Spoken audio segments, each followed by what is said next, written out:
nalembi kozala monene, nalembi kozala fatigué, nalembi nazala ba genou pasi, nalembi so azomata etage napemi komanga.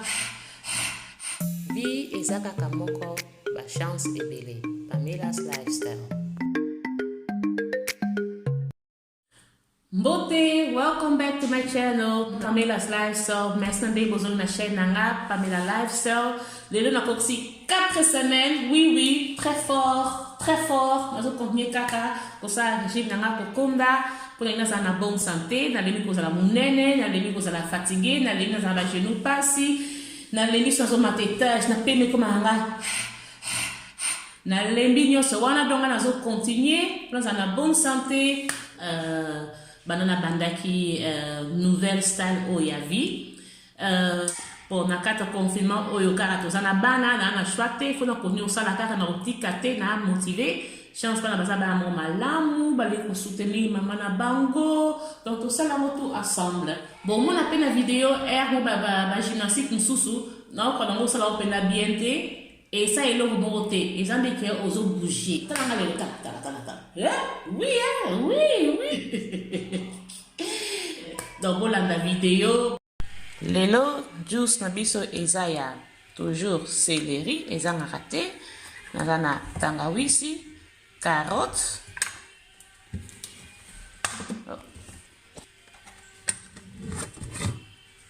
na melon.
Merci d'ande botali vidéo nanga. Bon, botali nde na bandaki yango le 19 avril.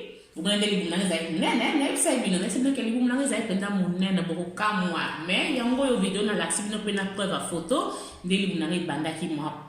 C'était on dirait moi ce ya semiso ya 8 mois on dirait na libu mazemi sai ce kiti on dirait moi na nga bima déjà atayo moko kani et kurate. Ah, te botala pena onanga parto botala nan. Na matako ezongi forme.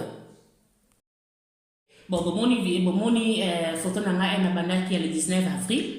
Nande na suki na lelo le 17 mai. Bomoni quand même différence, hein. Bon, ngana zo mona différence. Na continue na kotika te. Ti no zo apenda na okoma penda na idéal taille nanga. Dina lingana zala, ngaka nza partout taille 38. Mais lelo, oh là là, c'est comme un chaussure 38.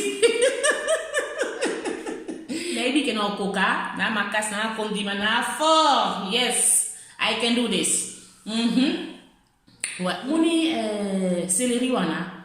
Jio na la série na ban na la céleri sans blague, na céleri ban de konanga céleri wana eza très bien. Ils ont pesa biso énergie kanga mote. Même bana, mobile nanga, ngamo bana nga pe eto toujours la mkana tongo to na toujours na liboso na juice na biso na sala ngo toujours ezanga raté na kati céleri na ba fruit mususu na ko bas na kati mais céleri ezanga raté po céleri wana oh là là ils ont pesa biso énergie moko. Bomoni ka bimo de ya lebal ga salinga na tongo.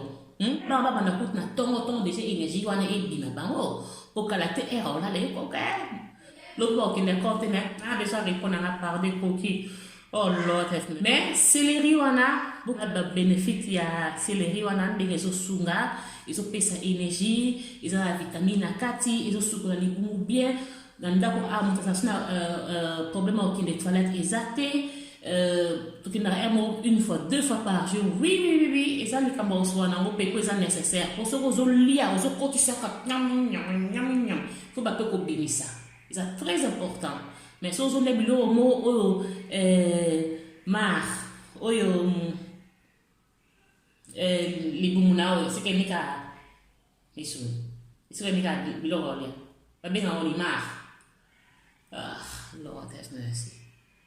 Mar, mais bon, en français, c'est ni na lingala. Mais mar, ici, c'est le qui na les boumou, après nikami, puis bima. Oui, place wana na les boumou, organe wana. Et c'est important que organe wana, et bien, ça a qu'on a souplesse, nyos, et ni comme bien. Hein? Donc, yango wana, c'est les risques de son attaquant. Tout ça, soit bien, c'est les tout ça, ça se fait dans la biso.